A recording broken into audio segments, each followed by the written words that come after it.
Hey folks, welcome into the Hook'em Hoops podcast. Tommy Yarrish alongside Jason Kinander, your best sources for Texas hoops. And Jason, a big win for the Longhorns against TCU on the road. I know it's bittersweet for you as the TCU truther here at the Field of 68, but nonetheless, still a really nice win on the road against a tough TCU team.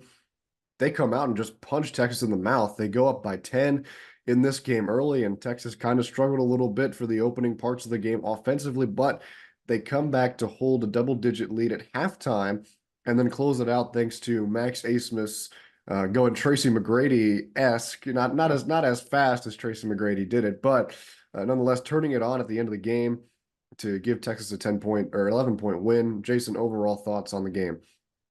Clean game for Texas. Probably their cleanest game of the season, especially in a hostile environment at Schollmeyer Arena.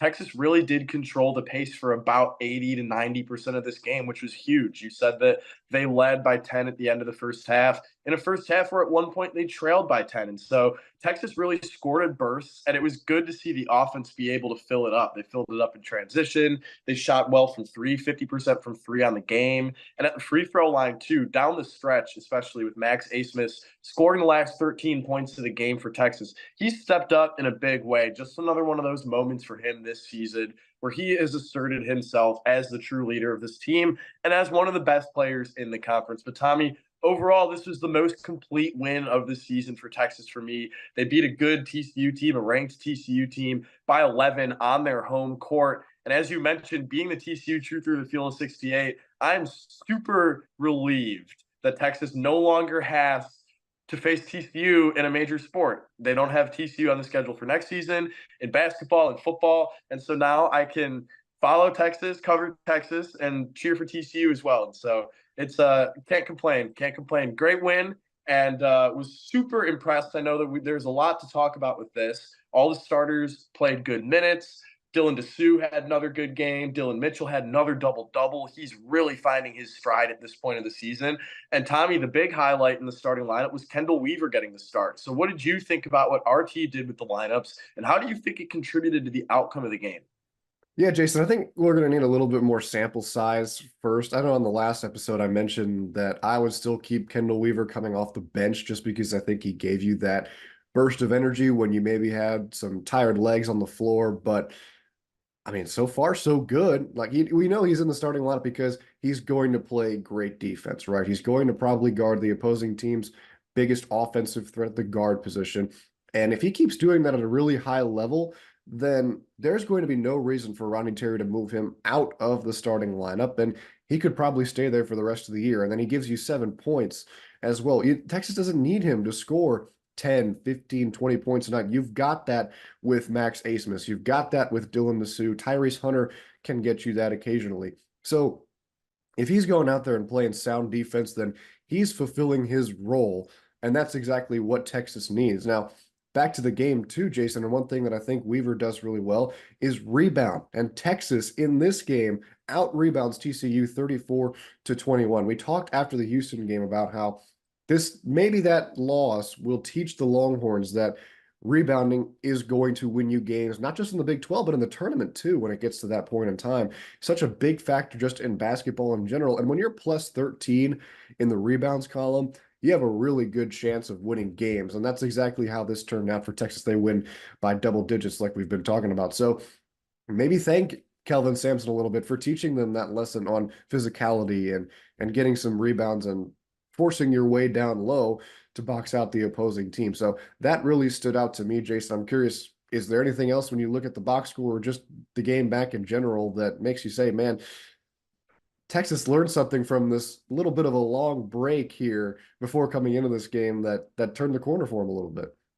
Tommy, they're defending the three-pointer a lot better, and it's not necessarily closing out on three-point shooters, it's preventing the free ball. Travian Tennyson, coming into the game for TCU, was shooting 48% from three, the number 2 three-point shooter in the country. And Texas held him to just 3 attempts on the night. Kendall Weaver was due in part to that. Max Asmus played good defense on Tennyson as well. And I just keep thinking back to that Houston game when Rodney Terry switched Tyrese Hunter, who was supposed to be established as Texas's best defender, off of Jamal Shed when he hit 25 points, and put Kendall Weaver on him, Shed just wasn't getting shot opportunities. It wasn't that he was missing shots. He just wasn't able to get shots off.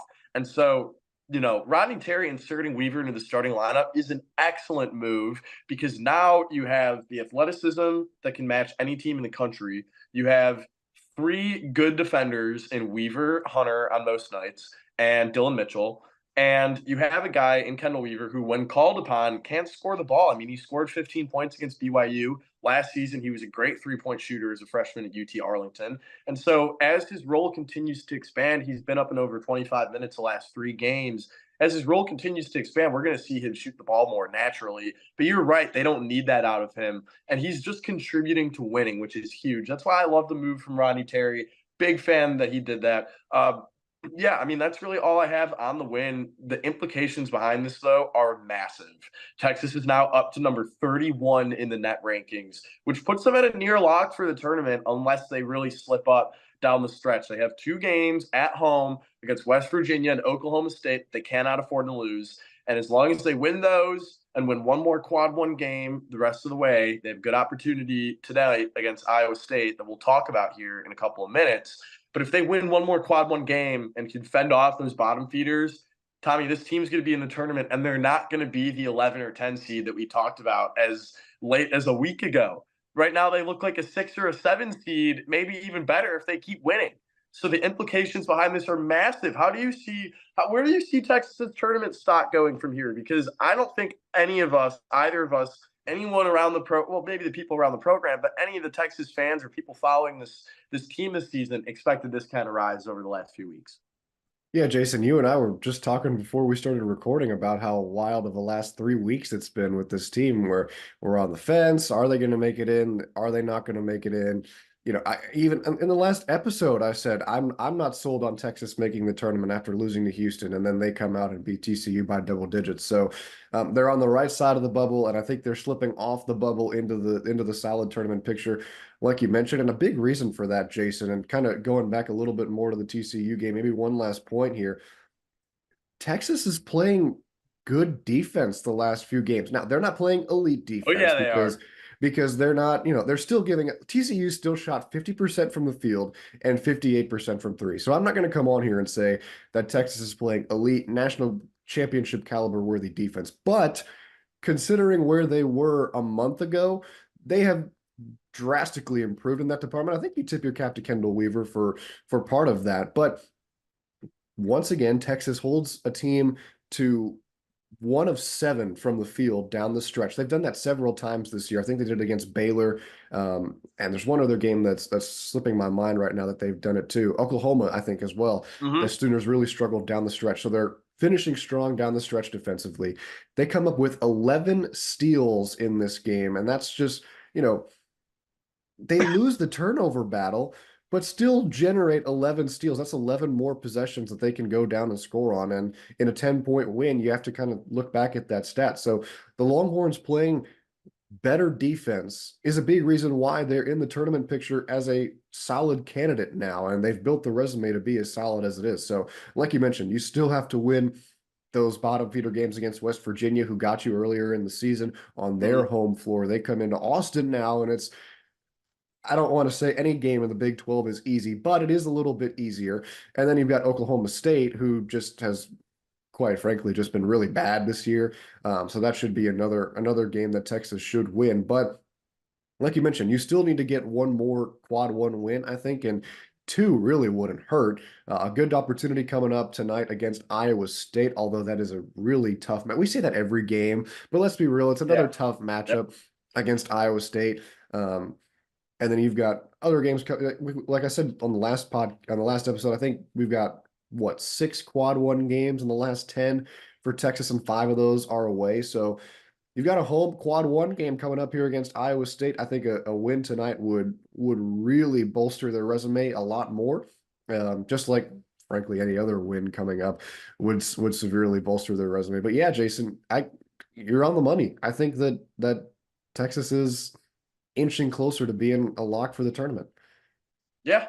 And they still have plenty of resume building opportunities to increase their seeding. They face Iowa State tonight, quad one opportunity. West Virginia on Saturday. That'll be a nice, not necessarily a get back game because they're playing good. That'll be a nice game where you hope they don't take their foot off the gas pedal, but it should be a step below some of these tight matchups that they've been playing in seemingly every game. And then you go on the road and face Houston that next Saturday, which is going to be quite the game and Oof. quite the test for Texas. Not expecting a whole lot there. And then you host Kansas State, and then you head to Lawrence. And so Texas has probably already had its conference play defining stretch. Like, we're not going to view this team as a contender unless somehow they rattle off two improbable road wins against Houston and Kansas. And if that happens, we will certainly talk about all the implications behind it. But I don't think it's going to happen. So they face Iowa State on Tuesday.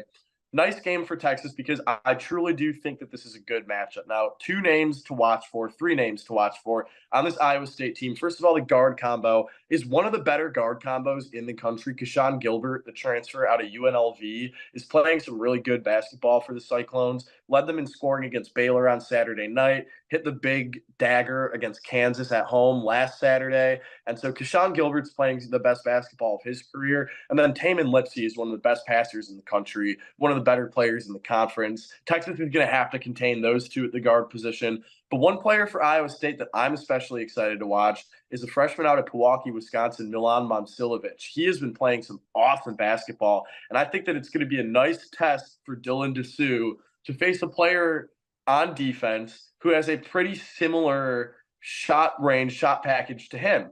Momcilovic operates in the mid range from the perimeter, posts up.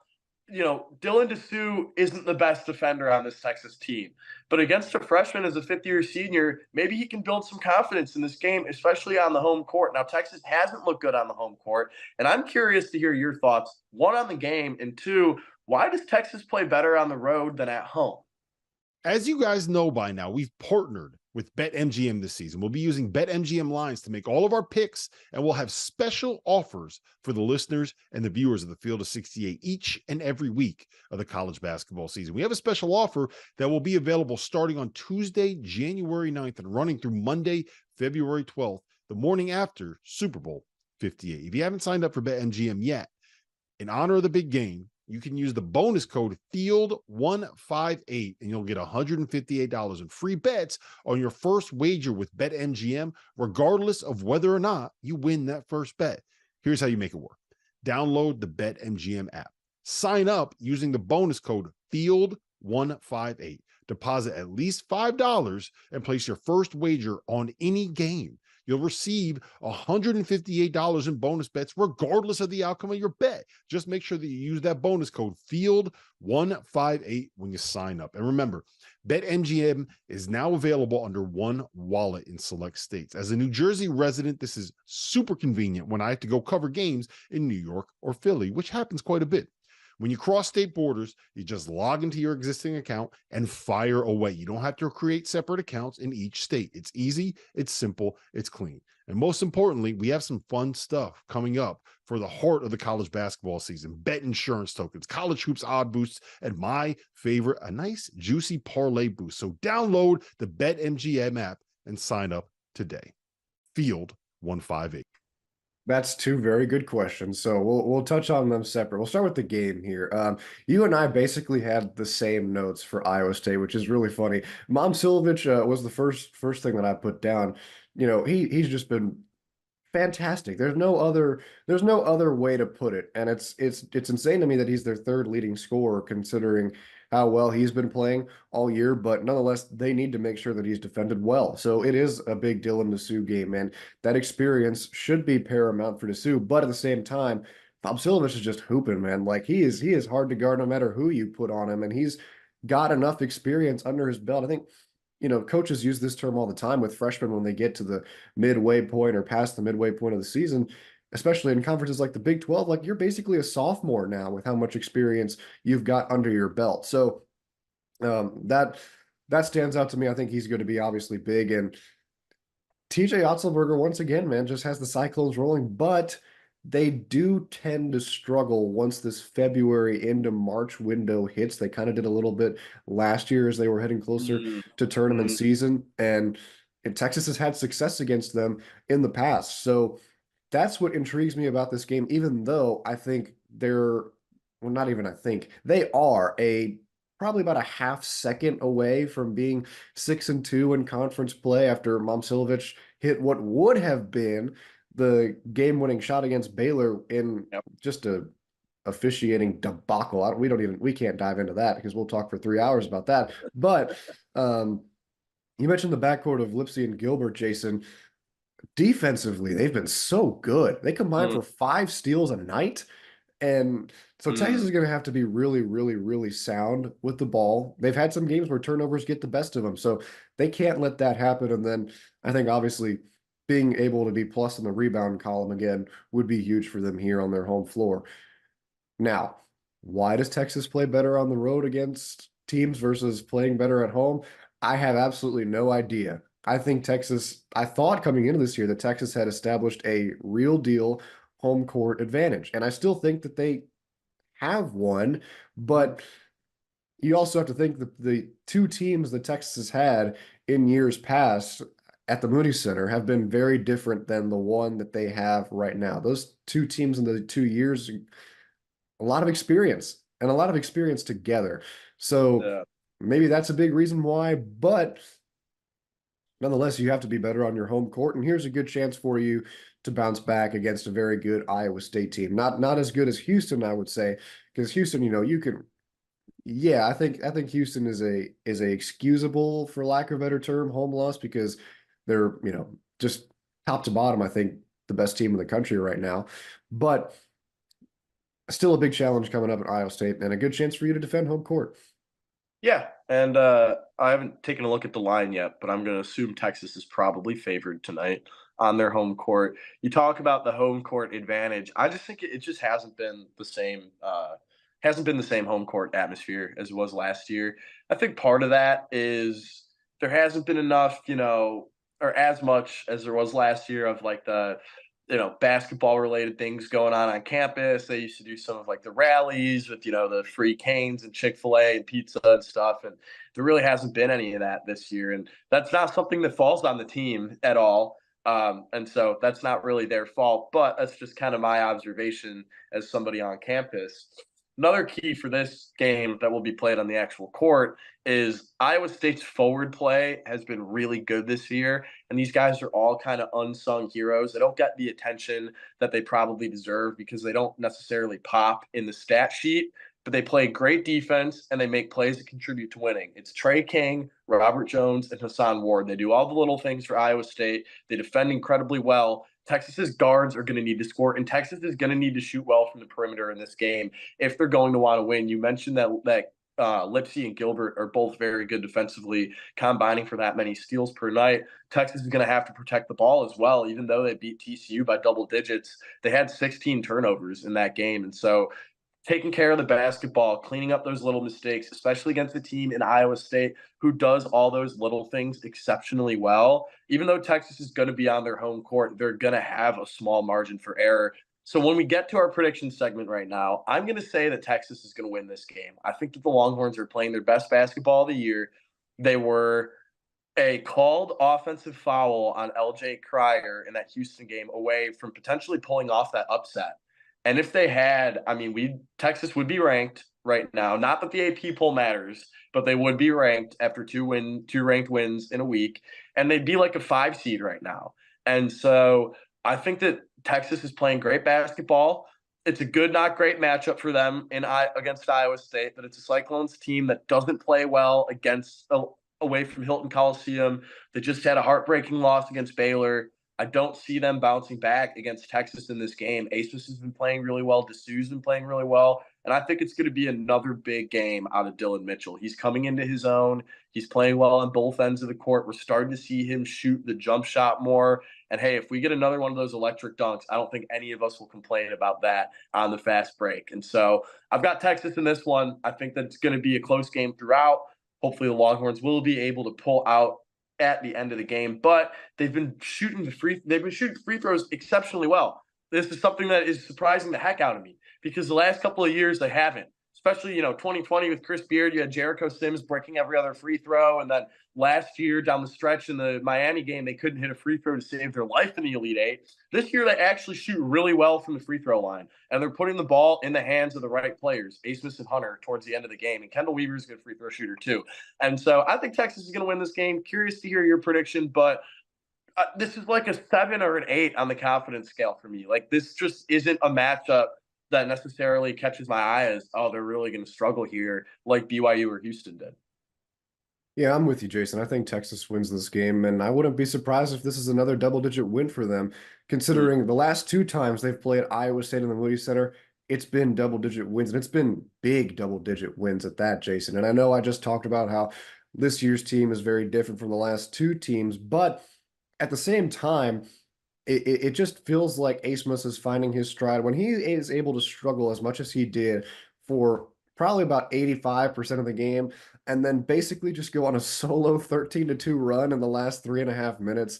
It's going to be hard to defend a guy like that. I was ready to come on the show and be like, well, Max Asmus finally didn't hit his averages. Nope, he still did, and he still gave you 20 points. So that's big for me. And then, like you mentioned, I think the other biggest thing is Dylan Mitchell finally seemingly being able to step into a bigger role offensively. If he can get you double digits and a double nightly, that's going to be huge for Texas. And I think he's just kind of an anomaly athletically. You mentioned the forward play for Iowa State being so good, but have they seen anyone as athletic and as high flying as Dylan Mitchell this season? So when you pair those things together and the way that Texas has been playing better defensively, I got Texas in this game by double digits. Yeah, I love that call. I'm not ready to stretch it out to double digits because even though that was a good TCU win, I mean, we were both really confident that Texas was going to win that game. That was a good matchup for them, and they played that matchup to their advantage throughout the entire game. They're not going to out-rebound Iowa State. I'm just going to say it straight up. Like, if they win, they're going to do it getting out-rebounded. And I think that Texas is probably going to shoot the ball really well. And I think that it's going to be, like I said, a big game for Dylan Mitchell. Like, he's playing really good basketball, and he makes a couple of frustrating plays a game because he's still young and he still gets a little ahead of himself and has a bad turnover or two. But he really makes up for it with some of the energy-inducing plays that he makes, like the huge blocks and the windmill dunk. And yeah, he's shooting the ball a lot more. He's shooting 60% from the field. And so he's an efficient offensive player. So why not expand his usage at this point of the season, especially when Texas is shrinking their lineup down to 8 guys per night? You need to get everything that you can out of everyone who's on the court. And Dylan Mitchell's ascension over these last couple of games is the latest example of that. And so that's it for me regarding the Iowa State game. Again, Texas is rolling. They're playing pretty well. Almost beat Houston last Monday, beat TCU on Saturday. We'll have a chance to beat Iowa State tonight. Tommy, my last question for you on today's show. At this point of the season, it's February 6th. What do you see the ceiling and what do you see the floor for Texas being seeding-wise in the NCAA tournament? Well, I think the floor, you could say, is technically just because it's still possible out of the tournament. But right now, I think a realistic floor is probably that 10-11 area. But realistic ceiling, I mean, this team could jump to what, 7, maybe 6, depending on, I mean, if they finish really strong, you could Around where they're at probably, right now. you could probably see him in that stratosphere. Maybe I could venture to say as high as 5, but I would be surprised if they finished that strong. But yeah, I would say that 5-6 range maybe is the ceiling, just because they have so many resume building games ahead of them. You've got Houston, you've got Kansas, you've got Texas Tech, who's playing really well. Then you've got All, Baylor again. all So on the road.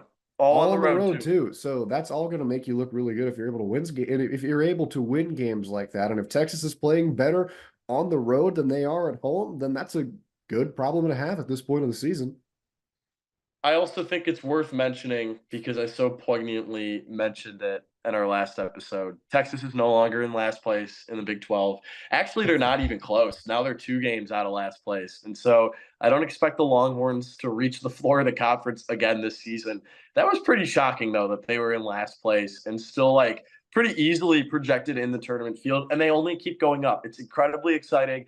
Tommy, 3 weeks ago, we were looking at the schedule ahead and the state of the team after they had lost to UCF and West Virginia. And we were just like, man, like, are they going to be in the NIT this year? Are they going to be in a playing game? And it looks like, now that the dust has settled, Texas is going to play in the NCAA tournament. I hope I'm not jinxing it because they still have some tough games ahead of them. But really, you look at those games that you mentioned, those 4 road games, Houston, Kansas, Texas Tech, and Baylor. I mean, they can win one of those games and be still where they currently are at in the net and KenPom rankings. And Tommy, if they win 2 of those games, then their seeding definitely goes up because those are 2 quad 1 wins. Through all 4 of those environments are hostile. Baylor's new arena, Texas Tech hates Texas, and then Houston and Kansas are the 2 most hostile environments in the conference. And so I'm excited. 3 weeks ago, I would have been really nervous, but I'm excited to see how Texas plays because a couple of years ago, they went into Allen Fieldhouse and beat Kansas. And I think that this year we might be angling towards a similar kind of plateau of the conference play season for them. They're playing really well and they're winning on the road. They're starting to do the little things. If they stop turning the ball over so much and continue to shrink that rebound margin, sky's the limit for this team. I'm getting excited. And yeah, that's really it for me today. Do you have anything else you want to add before we get out of here? No, I think you hit the nail on the head. Some real opportunities coming up for this team, and it is exciting when you get to this point of the season, knowing that you've kind of cushioned yourself to wondering more about where they'll end up in March versus if they'll end up in March. So good problems to have. Good problems to have, but they've still got to play good basketball and finish out strong. 6 weeks away from Selection Sunday. It is such an exciting time. The basketball is only going to get better. Texas playing its best ball of the year. Tommy, great as always to talk to you. Big thanks to the Field of 68 for hosting us once again. We'll be back with y'all before Saturday's game against West Virginia. Longhorns taking on Iowa State tonight. We'll have coverage over on our Twitters as always. And so hope you guys have a good one. Thanks for joining us. See you soon.